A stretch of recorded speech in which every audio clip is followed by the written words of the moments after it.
Friends, welcome to சீஜாஸ் kitchen. இன்றைக்கி வந்து நம்ம ஒரு சூப்பரான நியூ இயருக்கு சிம்பிளான கேக் தான் பார்க்க போகிறோம். அதுக்கு வந்து நம்ம இப்போ வந்து ஒரு 3 ஃப்ரெஷ் கேரட்டை துருவிக்கோங்க. நீங்கள் எவ்வளோ கேக் பண்ண போகிறீங்களோ அது நான் 1 கப் மாவு எடுத்தங்காட்டிக்கு 3 கேரட் எடுத்திருக்கேன். நீங்கள் அந்த மாவு அதிகமாக கேரட்டை ஜாஸ்தி பண்ணிக்கோங்க. 3 கேரட்டை துருவி அந்த ஒரு ஓரமாக வச்சுக்கோங்க.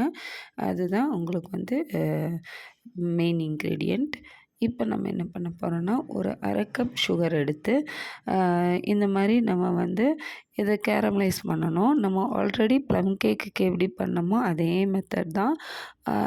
1/2 கப் சுகரை வந்து நீங்கள் தண்ணியெல்லாம் ஊற்றாமல் வெறும் ஒரு சாஸ்பேனில் போட்டிங்கன்னா அழகாக அந்த மாதிரி மெல்ட் ஆகி கரைஞ்சி வந்துடும். இது நல்லா கரையட்டுங்க. நல்லா கரைஞ்ச பிறகு தான் நீங்கள் வந்து இதில் வந்து ஒரு 1/4 கப்பு போல் தண்ணி சேர்க்கணும்.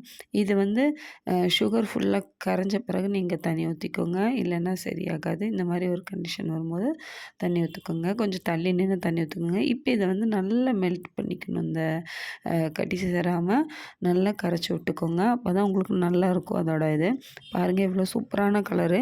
இதுதான் அந்த கேரட் கேக்குக்கான கலரே கொடுக்கும் உங்களுக்கு. ஸோ இதை நல்லா கலந்துக்கோங்க. என்னோடய வாய்ஸ் கொஞ்சம் இதாக இருக்குது. எனக்கு கொஞ்சம் உடம்பு சரியில்லை.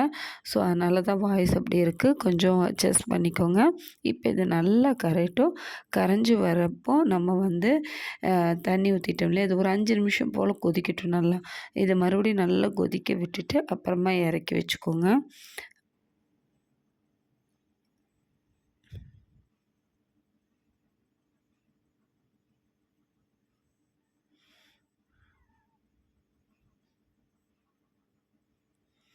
இப்போ இதை கொதிக்க ஆரம்பிச்சிருச்சு. இது நல்லா கொதித்த பிறகு இதை இறக்கி தனியாக வச்சுக்கோங்க. இதில் நம்ம கரைச்சி துருவி வச்சுருக்கோம் இல்லையா கேரட்டு, அதை சேர்த்துக்கோங்க. அது கொஞ்சம் நல்லா இதில் ஊறட்டும்.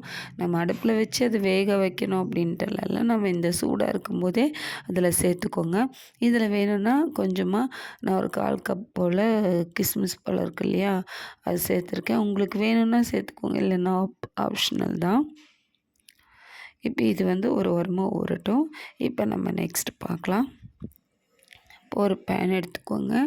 இதில் வந்து ஒரு 1/4 கப்பு போல் ஆயில் சேர்த்துக்கோங்க. ரிஃபைண்ட் ஆயில், உங்களுக்கு எந்த ஆயில் வேணுமோ அந்த ஆயில் சேர்த்துக்கலாம். கடலெண்ணெய், தேங்காய் எண்ணெய் தவிர்த்து மற்றபடி நீங்கள் சேர்த்துக்கலாம். இதில் வந்து ஒரு 1/2 கப் போல், அரையிலேருந்து 1/4 கப்லேருந்து கொஞ்சம் ஜாஸ்தியாக ஒரு 2 டேபிள் ஸ்பூன் அதிகமாக வந்து நீங்கள் பவுட்ரு பண்ண சுகரு. நான் வந்து ப்ளம் கேக்குக்கு ஆல்ரெடி வந்து பட்டை இந்த மாதிரி ஸ்பைசஸ் போட்டு அரைச்சி வச்சுருந்த பவுட்ரு இருந்தங்காட்டிக்கு நான் அதே சேர்த்துக்கிட்டேன். நீங்கள் வந்து ஒரு 1/4 கப்புக்கும் 2 டேபிள் ஸ்பூன் அதிகமாக எடுத்துக்கோங்க. அதில் வந்து ஒரு துண்டு பட்டை, 1 துண்டு ஏலக்காய், ஒரு ஏலக்காய், ஒரு 2 கிராம்பு சேர்த்து அரைச்சி அதில் போட்டுக்கோங்க அந்த பவுடரில். இப்போ கொஞ்சம் ஒரு டீஸ்பூன் வெண்ணிலா எசன்ஸ் சேர்த்துக்கோங்க. அதையும் நல்லா கரைச்சிக்கோங்க. இந்த கேக் செய்கிறது வந்து ரொம்ப சிம்பிளுங்க. அதனால தான். இப்போ நம்ம வந்து ஃப்ளார் சேர்த்துக்கலாம். 1 கப் மைதா நான் ஆல்ரெடி இது பண்ணி வச்சுட்டேன், சலிச்சு வச்சுட்டேன். அதையும் சேர்த்துக்கிட்டேன். இப்போ நம்ம ரெடி பண்ணி வச்சுருக்க அந்த கேரட் மிக்சர் இருக்குல்ல, அதையும் சேர்த்துக்கோங்க.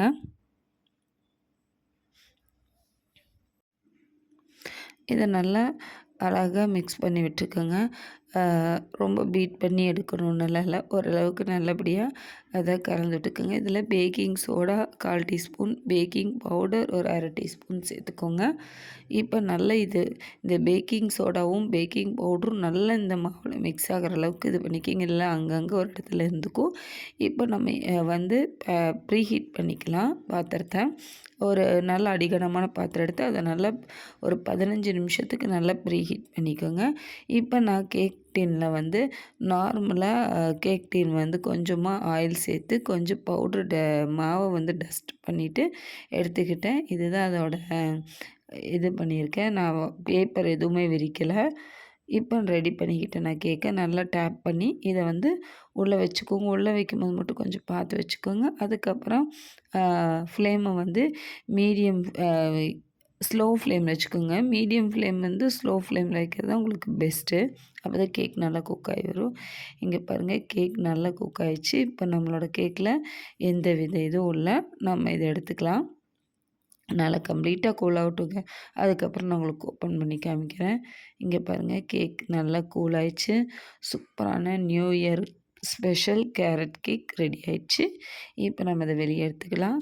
பாருங்கள் அவ்வளோ சாஃப்டாக அவ்வளோ மாய்ஸ்ட்டாக இருக்குங்க. இந்த கேக் ரொம்ப மாய்ஸ்ட்டாக இருக்கும். அது இதோட ஸ்பெஷல்.